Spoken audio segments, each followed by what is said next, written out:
In this video, we're going to explain everything you need to know to travel to Switzerland. The most complete video you'll watch today about this destination, the most beautiful country in the world, covering Zurich, Lucerne, Interlaken, Zermatt, the Matterhorn, the Alps, and the best tips. So let's get started. Switzerland is a country that doesn't feel real. It's the land of giant Alps, turquoise-colored lakes, fairy tale villages, panoramic trains, chocolates, and cheeses. It's a destination of impeccable nature. But it's also one of the most expensive countries in the world, and transportation logistics are the most important part of your trip. But before we talk about the destinations, let's get to the most important logistics. When is the best time to visit Switzerland? Switzerland has two main seasons. The first is summer, from June to September. This is the best time for hiking, trails, seeing the blue lakes, and green mountains. The days are long.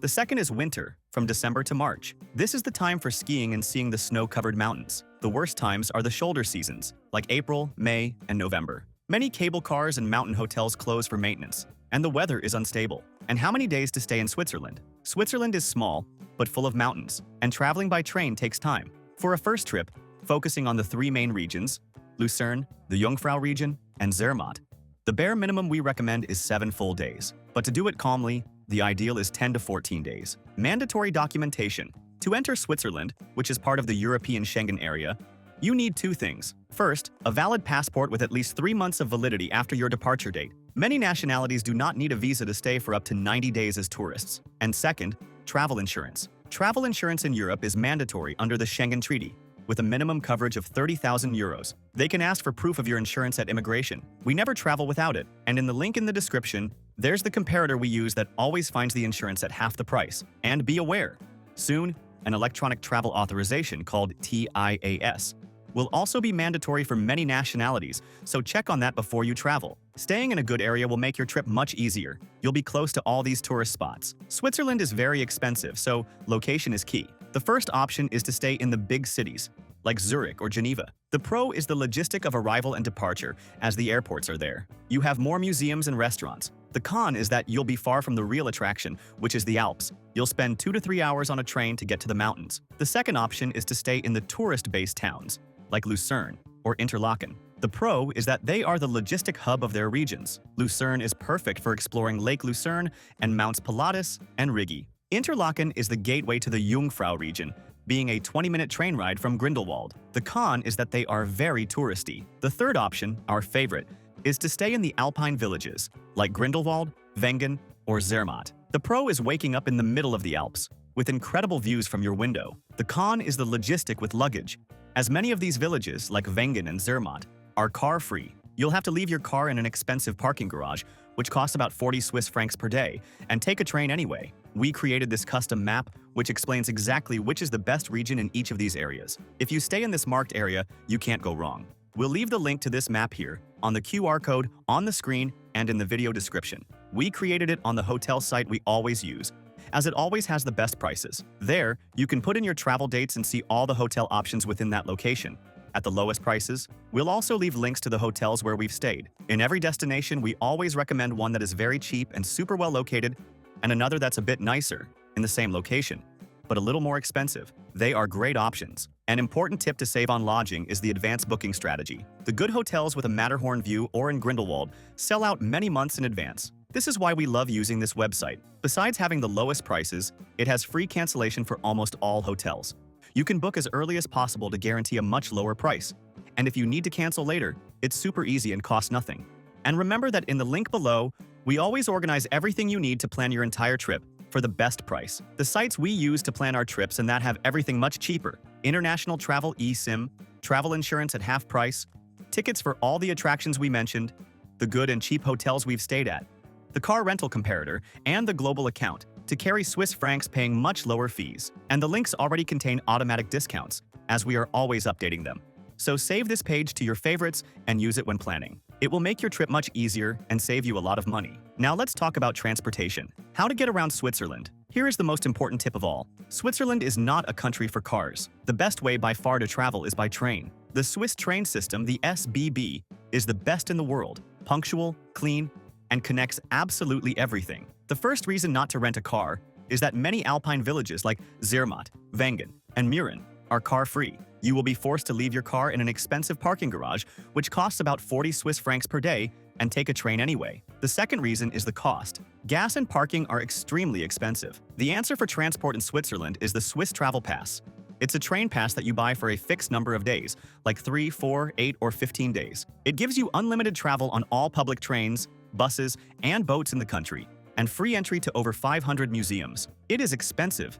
An 8-day pass costs about 480 Swiss francs. But if you're moving around a lot, it pays for itself. Pay attention.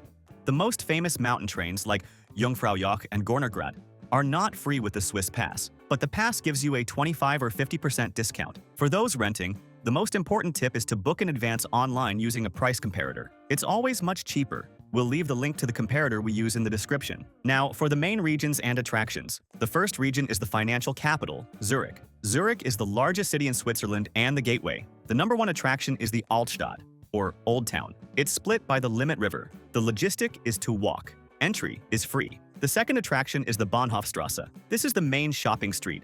The second region is Lucerne and central Switzerland. Lucerne is the fairy tale city. The third attraction is the Kapellbrücke, or Chapel Bridge. It's the covered wooden bridge from the 14th century, the city's symbol. The logistic is to walk the center.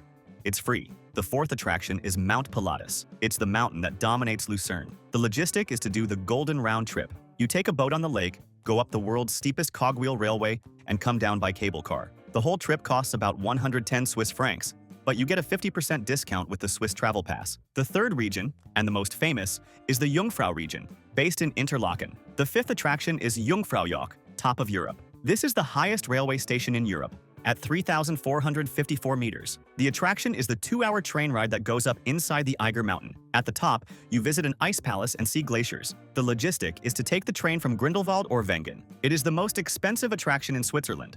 The round-trip ticket costs over 200 Swiss francs per person. The Swiss Pass gives you a 25% discount. The sixth attraction is Grindelwald First. It's a mountain with adventure activities. It's famous for the first cliff walk, a metal walkway attached to the cliff. The logistic is a 25-minute cable car ride from Grindelwald. The cable car costs about 70 Swiss francs, round trip. The seventh attraction is Harder Kulm. This is Interlaken's local mountain viewpoint. The logistic is a 10-minute funicular ride from the center of Interlaken. The view of the 2 lakes and the 3 mountains is spectacular. The ticket costs about 40 francs. The fourth region is Zermatt, home of the Matterhorn. The eighth attraction is the Matterhorn. It's the most famous mountain in the world, the one on the Toblerone chocolate. The village of Zermatt is the base to see it. The logistic is that Zermatt is car-free. You must take a train from the town of Tesch, where you leave your car. The ninth attraction is the Gornergrat. This is the best way to see the Matterhorn. It's a cogwheel train that climbs to 3,100 meters. The logistic is to take the train from the Gornergrat station, which is across from the main Zermatt station.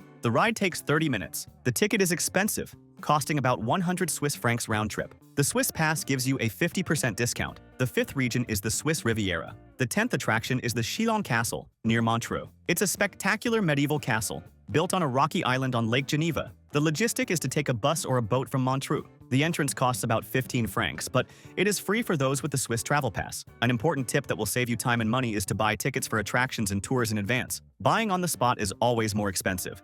And the most famous tourist spots like Jungfraujoch, Gornergrat, and the Swiss Travel Pass should be bought online. We'll leave the link on the QR code on the screen and in the video description to the site where we always buy tickets and tours for the best price. It's the largest tour site in the world and has practically everything there. Tickets for Jungfraujoch, the Gornergrat ticket, the 8 or 15-day Swiss Travel Pass, and passes for Mount Pilatus. All at the best price, and you can buy in any currency, saving on fees. Let's talk shopping. Switzerland is synonymous with 3 things: watches, chocolate, and Swiss Army knives. For luxury watches like Rolex, Omega, and Patek Philippe, the main street is the Bahnhofstrasse in Zurich. For chocolates, look for Lindt and Springly stores. In Zurich, visit the Lindt Home of Chocolate Museum, which has the world's largest chocolate fountain. The ticket costs 15 Swiss francs. For knives, look for the official Victorinox stores. And the tax-free tip: the tax in Switzerland, VAT, is 7.7%. You can request a refund on purchases over 300 Swiss francs. And for those who are new here to the channel,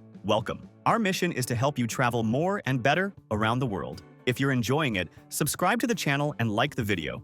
It helps us a lot. Speaking of gastronomy, Swiss food is much more than cheese, but cheese is the star. You have to try fondue, a pot of melted cheeses, usually Gruyere and Vacherin, where you dip bread. The second is raclette, which is the melted cheese scraped onto boiled potatoes and pickles. And the third is rösti, a fried pancake of grated potatoes, usually served with an egg and bacon. For restaurant suggestions, starting with the cheap ones. The cheapest option in Switzerland is to eat at the COOP, or Migros supermarkets. They have hot food sections and sandwiches. A sandwich costs 8 francs. A hot meal costs 15 francs. In Zurich, for a cheap and classic option, go to Stern Grill. It's famous for its bratwurst sausage. It costs about 10 Swiss francs. For a mid-range experience, go to Fondue House du Pont in Lucerne. It's a classic place to eat a good fondue. Expect to spend about 40 to 50 francs per person.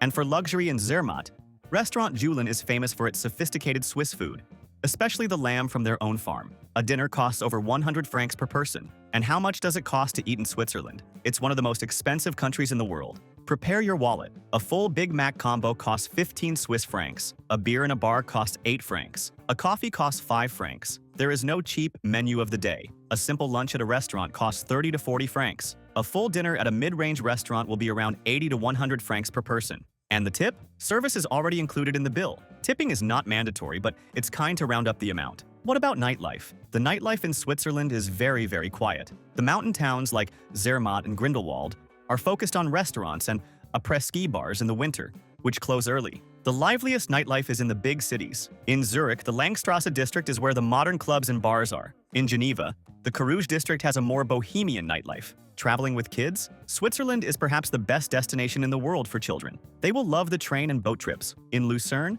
the Swiss Museum of Transport is incredible. It's a giant interactive museum. The ticket costs about 38 francs. The farms in the mountains with cows and goats are also a hit. Combining your trip, Switzerland is in the heart of Europe, and combinations are easy. From Zermatt, you can take a direct train to Milan, Italy, in about 3 hours. From Geneva, you take the high-speed train, and in 3 hours you're in Paris, France. And from Zurich, you take a train, and in 3 hours you're in Munich, Germany. If you liked the video, like and subscribe to our channel to always travel more and better around the world. Thank you very much, and have a great trip.